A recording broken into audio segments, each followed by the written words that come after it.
মুর্শিদাবাদে শান্তি ফেরাতে কেন্দ্রীয় বাহিনী এসে পৌঁছলেও দোকানপাট বন্ধ থাকার কারণে খাবারের জোগাড় করা খুব কঠিন হয়ে দাঁড়িয়েছে। আর ঠিক এই সময় কেন্দ্রীয় বাহিনীর পাশে এসে দাঁড়ালো স্থানীয় কালী মন্দির কমিটি। তাদের উদ্যোগে বিএসএফ এর জওয়ানদের দেওয়া হলো খিচুড়ি ভোগ।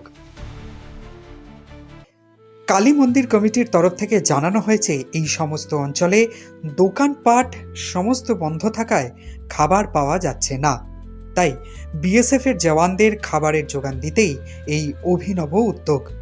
দুপুরবেলা মন্দির কমিটির তরফ থেকে দেওয়া হয় খিচুড়ি ভোগ এবং রাত্রিবেলা মেনুতে থাকছে ভাত আর আলুর দম। এর জন্য এটার ব্যবস্থা কিসের জন্য করা হয়? এটা মেয়েদের জন্য